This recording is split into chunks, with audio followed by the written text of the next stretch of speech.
All right, let's get right to it. A few days of warmer weather means we need to venture outside, even if it's just in our car for a quick drive to the theater or something. Sean Collier is here with his weekend guide. And Sean, you are starting off with some opera. Yes, Pittsburgh Opera always does great productions, whether they are at the Benedum, at the August Wilson Center, I've seen them, and now at Pittsburgh Kappa, which, by the way, I had never been inside the theater at Pittsburgh Kappa downtown. Really? It's beautiful, beautiful place to see anything, including, let's see how my French pronunciation is this morning, Iphigenie en Tauride. That sounded okay. Oh, I'm so glad we're interviewing two of the stars today on Talk Pittsburgh, and I'm so glad you said the name because I was trying to figure it out today. Yeah, it took me the length of the show. It's like, I think they said her name. I think it's Iphigenie. Anyway, it's a fantastic show, really easy to follow along with. That's a question a lot of people who have never been to opera have. How do you know what they're saying? Right. The lyrics, or rather the translation of the lyrics, is projected above the stage. Oh, so you get to you can follow along. You can follow along. You're not going to miss it. But that cast, some of whom you'll talk to today, is so good that you'll forget to look up and just be watching their faces and be so captivated that you're getting the story anyway. Great performers, really dramatic production.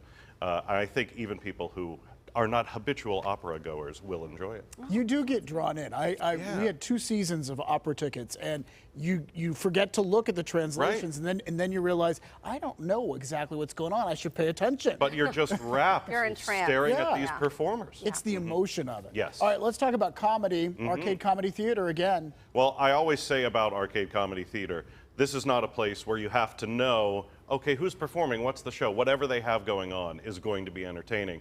In this case, I can tell you it's some of the best because everyone involved with this show, the Winner's Circle, which is Friday night at Arcade Comedy Theater, have won multiple awards. The host team is Select Start. They're a short form team. That means they do the kind of game-style improv that you might be familiar with from shows like Whose Line Is It Anyway?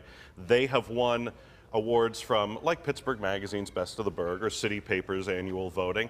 They have won awards. Their guests are the Latchkey Kids, which is a 90s themed. Oh yeah, I was a latchkey kid. You were a latchkey kid. I was a latchkey kid. Literally or with the group? Literally. Okay. Yes, not with the group.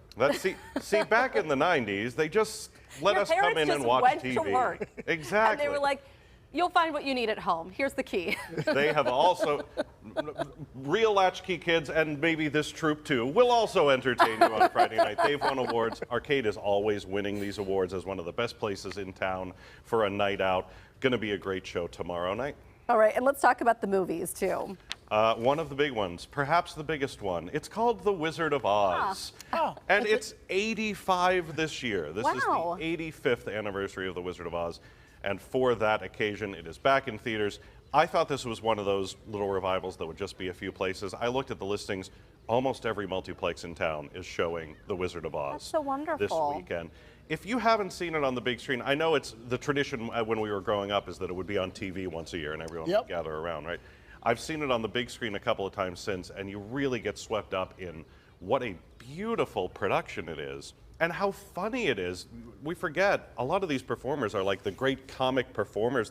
The Cowardly Lion is hilarious every time. If you haven't seen it on the big screen, you really should. And you will have your chance this Sunday. I have never seen it on the big screen. Oh, no, me neither. I grew up watching it. I think it was on KDKA every year, CBS. It is, and it's still, you can, anytime you see it is great. You can watch it on, there's a YouTube cut where someone has edited the entire movie so that every word spoken is in alphabetical order. That is not the way to watch The Wizard of Oz. What the? I don't even know how that works. The big screen is better. Go to the movies. Someone has too much time on their hands. Exactly. Sean, thank you as always. So much great stuff to do this weekend. And remember, you can catch Sean's Weekend Guide each Thursday right here on PTL and in Pittsburgh Magazine online.